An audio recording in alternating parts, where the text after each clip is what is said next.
Hello and welcome to Wising Arts Centre Studio Artists Live.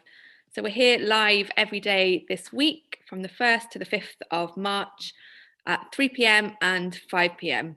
So today we're joined by Soheila Sokhanvari, one of our studio artists at Wising. And the idea is that with all these sessions, it's an opportunity to hear about how artists work, get some creative inspiration and hear maybe some creative prompts, advice, as well as an opportunity to ask questions. So please do log in if you're listening live on YouTube.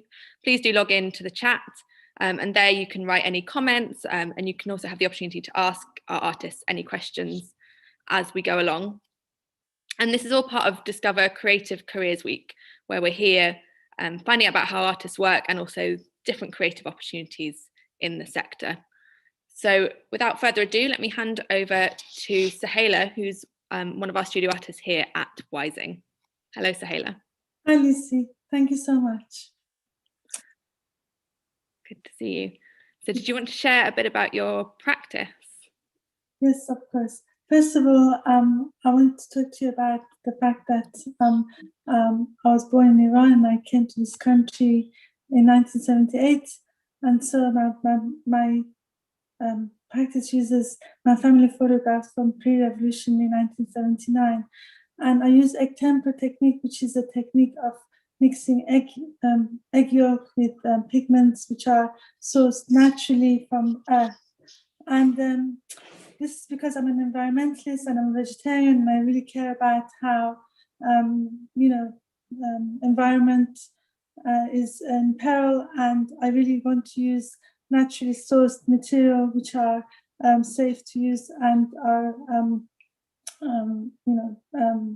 very kind of clean for the environment.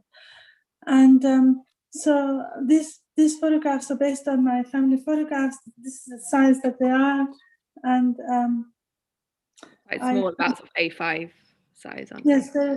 I think they're between 14. This is a 14 by 18 centimeter. This is the smallest. Most of my paintings are this size, and the biggest one is the A2 size, which is still fits in a book, so it's considered to be like an illuminations. And I consider my paintings as illuminated, as modern illuminations. So these paintings are based on family photographs. Uses egg tempera, which is a medieval technique, as I said, and I kind of take family photographs and I embellish them with, make them into subjects and embellish them with magic realism and sort of to create narratives which are very critical and very, very kind of based on, feminism and politics of Iran. But the magic realism, is that, does it sort of taking something that's real, like your family photographs, and then you're adding some sort of imaginary elements to it as well? Is that right? So what imaginary elements have you added here? Well, as you can see, there's a horse going out of my mother's head, and there's a leopard that's in the overgrown, which is you're not sure whether the horse is going out of her hair or whether she's actually lined against the painting. So you're not sure whether the horse belongs to her head or actually is in a painting. So if you look at the other image that I have, my mother is sitting in a chair. And this is based on a photograph of my mother sitting on a chair from 1960s. And then this piece that are going out of ground is something that I've added, and also I've embellished the painting with these Islamic geometric patterns, which are kind of speak about different cultures. So, you kind of locate the person into Middle Eastern setup rather than a Western setup. So you can kind of locate these subjects into a non-Western scenario. And my paintings can actually sometimes involve subjects from pop icons and cultural icons of Iran from pre-revolutionary, and or I kind of sometimes use them to paint friends and basically I'm interested in painting family photographs and friends and cultural icons of the pre-revolutionary Iran. My drawings uses crude which is a non-art material, and it's sourced from this refinery outside my city of Shiraz in Iran.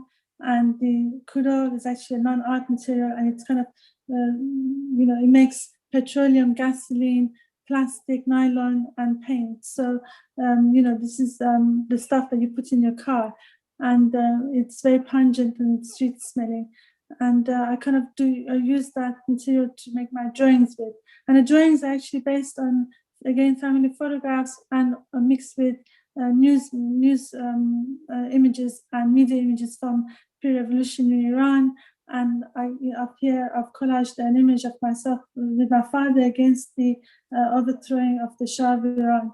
So, and the next image actually shows you a family photograph, which I kind of draw from an original photograph, and then I put the photograph away and I draw from that drawing, and then I put that the drawing away, and my subsequent drawings come done from a previous drawing, and therefore, as you succeed through the series, the drawings become much more pixelated and they become much more abstraction of the original image. It's quite interesting because it's almost like a memory, really, that actually if I try and remember things, I've got maybe half an idea of what happened or what I can remember seeing.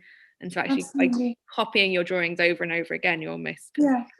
So you draw from a drawing and then you put that drawing away and you draw from that drawing, and eventually through many series, information's lost, information's added if you have a brush overload or if an accident of a drip, and I include the drip in the next drawing, so it becomes like a part of the drawing, the next drawing. So it's all about how you kind of have a memory becomes like additions and subtractions of the original event. So yeah, it becomes like a symbol of the original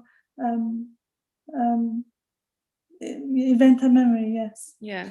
And it's also interesting you saying the materials that you use being important to you. So whether that's egg tempera that I know we're going to look at later, or whether that's the crude oil here.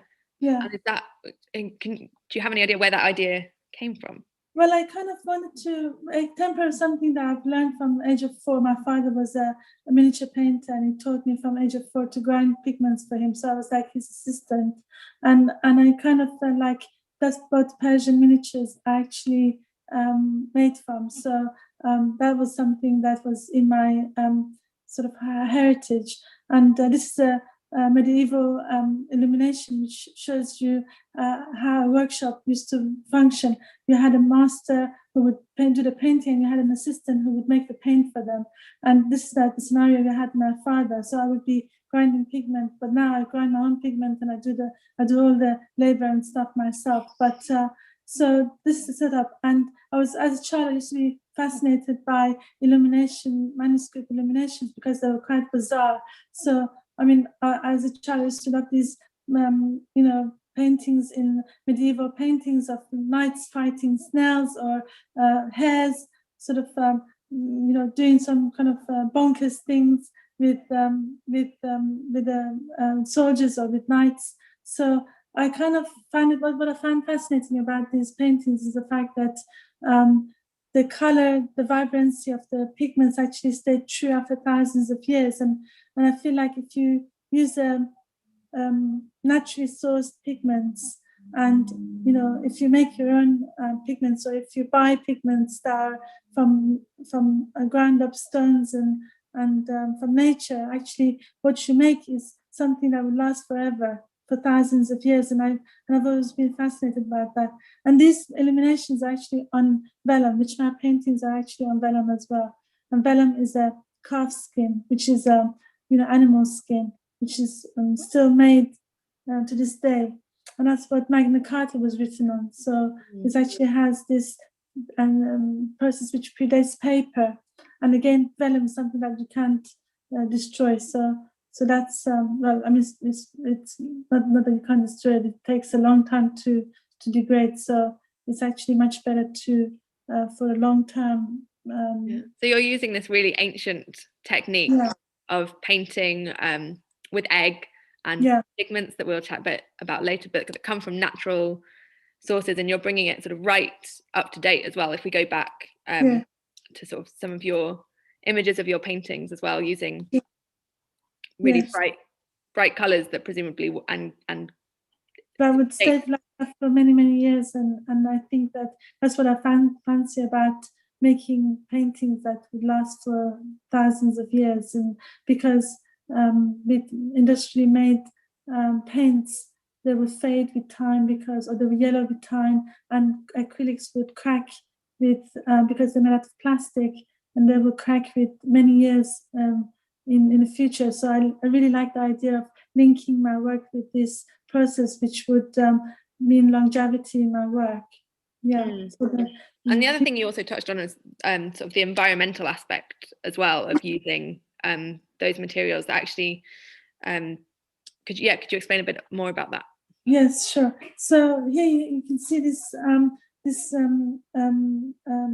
pigments that I've made from this bracken. So if you if you find this woods that you go for a walk and you find this kind of lichen on a piece of wood, you can actually scrape it off with a spatula or with a knife, and you can grind it up. Now, for using pigments that are just like a bit rough, like you can use a pigment from grinding ground. You can actually grind stones. You can grind leaf materials and plants, but you need a pestle and mortar. But if you don't have access to pestle and mortar, which is like this setup here, if you don't have something like that, you can actually use pigments that are in your kitchen, like turmeric, which is a very kind of bright and wonderful color, which you can kind of make into paintings. And all you need is an egg. So the process of egg tempera is like you basically take an egg and you crack the egg into your hand or into a container, and you let the white of the egg to run between your fingers, or you can tip it out of a container. And then you basically need to release the egg yolk from this sack, because you must never get the sack into the paint, otherwise it would harden. The paints will harden. And you can see all this process if you just look on egg tempera techniques on YouTube. You can find many people have done these step-by-step techniques of doing egg tempera, and they're perfectly fine. You can go onto YouTube and you can see how to make and how to get to this process, and all the way to the end actually. But because I don't have a kitchen sink in my studio, I couldn't really make a mess here. So I've made this earlier. So basically, this is the egg yolk, and you add some drops of white vinegar, and the white vinegar is actually there to stop the egg from going off, to stop it from going moldy. And you add to the entire egg yolk, you add several drops of vinegar, white vinegar, and then you can add so that's just ordinary kind of white vinegar that you can get from the shop, an egg. Yes, and then you can add several drops of water, and then you just basically mix it up, and there's your binder. And egg protein is a fantastic binder for pigments. So it's actually one of the best binders you can find. It's actually you can actually eat it, so it's safe for children to use as well. So when we're talking about binders as well, so binders is essentially sort of the glue that holds things together. Absolutely. And it's a fancy word for that. And pigment is basically where we get the color from as well. Yeah. So pigments in my studio, they come from many sources, but they kind of have this fantastic shades, and you can kind of source them from any place. You can get them from art shops, and you can buy them from online. But you can actually find pigments in your kitchen. Like I said, you can get turmeric, you can get cinnamon, you can get saffron. And actually, these are colors that were used in the past. There's Indian paintings that are done with turmeric, and miniature paintings are done with saffron. So I think it's really important to kind of, before you splash out on a technique and buy material for it, you can actually use this material that you have around you, and you can have a go at to see if you like this way of painting. So basically you take your egg, you add the pigment. So by taking some of the turmeric. Now the best paints happen when you mix the when you grind the pigments, because otherwise the paints will become too lumpy. Now here I've done one earlier. My paintings actually the backgrounds are often done using stencils, and basically I kind of do the background in stencils that I find or I buy or I order. But you can obtain these stencils very cheaply from many sources, like from eBay or from art shops. They're very, very cheap, and you can actually see how you can draw around them and you color them in. And this is a bracken that I made a pigment from earlier, and this is one layer of bracken with egg tempera, with egg, and then this is 2 layers, and this is many, many layers of the bracken. So it just goes to show you how there's a difference between the first layer, the second layer, and the follow-up colors. And then this is the color of the turmeric. So as you can see, it's kind of like very granular, and because it's not being ground.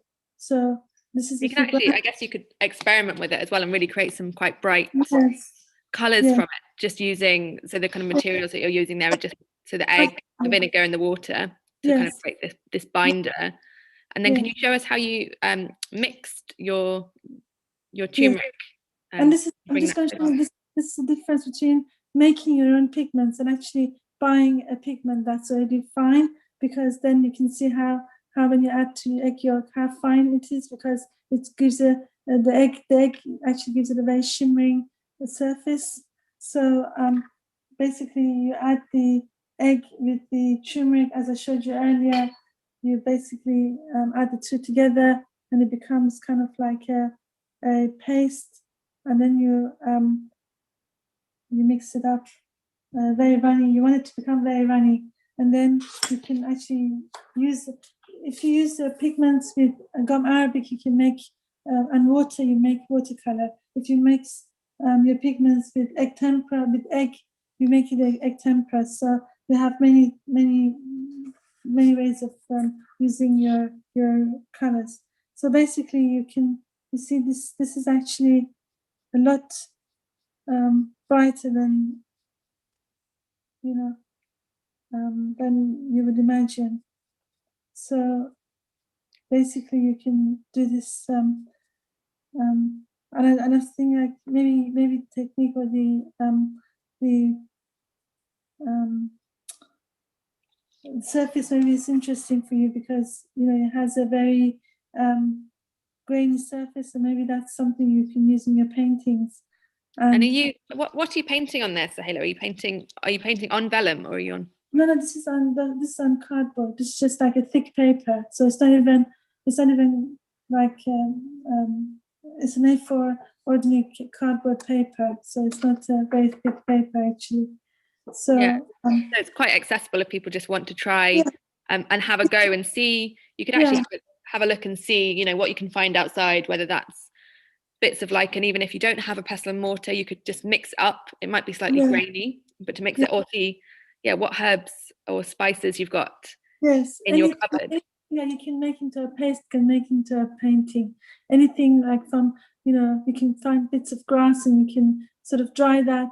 And once it's dry, you can actually grind it up, and then you can make it into a paste and make it into added water, and then you can add egg yolk. Anything that you can make into a very fine powder, you can paint with. It just doesn't matter. What matters is whether it would last for a very long time or not, because if it's perishable, then it would not last that long. But I think you should be okay. But so basically my paintings involve using a tiny brush like this, and then I basically do a hash, lots of hash. So it looks like you're using it quite thickly on there, but just very small brush strokes so that they can dry out. Yes. So basically you can build up a shape by by doing hash, or you can actually use it like a watercolor, and you can kind of make these kind of brush strokes, or you can make it by putting a color beneath it, and by hashing up the color from underneath, you end up with these kind of effects where you have, I don't know if you can see, you can have two colors that can give a vibrancy to the background, because it would allow you to have one color that zings over another. So you can put contrasting colors together, and that would mean that your paintings can have another element to them, another color element to them. And so you can work on quite a small scale and really build up a lot of detail, it looks like, using. I think one thing about extempore, you need to have patience, because it's not something you can actually do very quickly. But I think it's a very Zen technique. It's a very kind of calming technique, and I think it has a good feel-good factor, because when you make your own ink, or when you make your own colors, when you make your own pigments and ink, you have a spiritual connection to the mark making that you make. So I feel like that's very important, because in the past people used to make their own colors, and that's what I think, they were spiritually connected to the art that they made. I mean, that's something that we don't really think about. It's quite easy to go to an art shop or get your supplies at college or at school and just go with a kind of pre-made color, but there's actually something great about just finding maybe a natural material and making your own as Absolutely. well. Yes, that's an important thing, because I feel like that's another Zen element to your work. Yeah. Thank you, Soheila. And I think we also touched on it a bit, but also the fact that actually a lot of kind of commercial paints, or paints that you might buy in the shops as well, I think a lot of them have sort of plastic in them as well, and they might not also last as long. So this kind of really ancient technique. Yes, so many of the paintings by Van Gogh, because it was the industrial paints that were made in tubes that were invented around the time that Van Gogh was using them. And a lot of his paintings are actually losing their color, like the blue irises that have lost their blueness. And paintings of Jackson Pollock is falling off the canvas, because he used the house paint, and he used acrylic paint, and he used mixture of stuff. And I think that's a headache for the conservation artists, because conservation scientists rather, because they just have a headache from their attempt to restore these paintings. But if you use extempore, that's very straightforward. I suppose it's a guaranteed way to make sure that your work will last a very, very long time. Yes. Thousands of years. Yes. So thank you, Soheila. I was just going to ask you one question before we head off, and that was whether you had any tips for young artists that might be starting out. Yes, so I think it's important to find a mentor or support. That's if that's possible. But to follow your dreams, you need to be tenacious, and you need to be persevering, because unless you are hardworking and you persevere, and I think that if you just focus and you work hard and you chase your dream, then you achieve your goals. Brilliant. Well, thank you, Soheila. That's great to hear that advice, that actually, if you really want something, then kind of go with it and chat to people about it, whether that's a school teacher as well, and see how they might be able to help you. I think there's a difference between being an artist and not being an artist, because we all, as a child, we were all artists from from the minute we could hold a pen, right? We've all been artists from early age. The reason I'm an artist and somebody isn't is the fact that I had support. And I think that's what the support, and the fact that I loved the job and I was persevering with my passion. That's what made me an artist. Otherwise, I think you're all artists, to be honest with you. And I think anyone can be an artist if they kind of want to. So it's important to find some support and to be hardworking and headstrong about your passion and your dreams. Yeah, and I can hear some people saying, "Oh, that's all very well and good, but actually, how do you actually make money from being an artist as well?"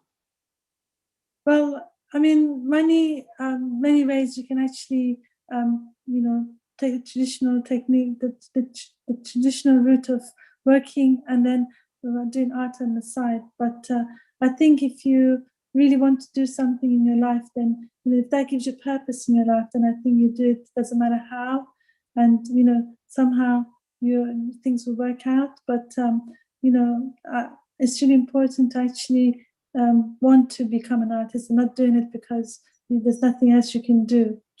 It's a fact that you really want to do it as a passion, as a you can't say another career for yourself. Then I think then you can actually become successful in your dreams, because you need to have hard work and you need to have compassion and but that can be true for many careers. I mean, if you want to be a surgeon, you have to work hard and you have to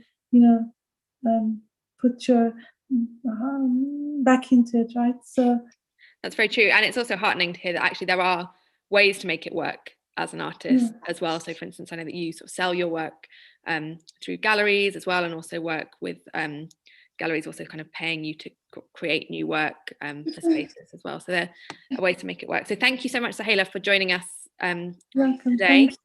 Just as a reminder, if you've got any questions or comments, you can add them in the chat.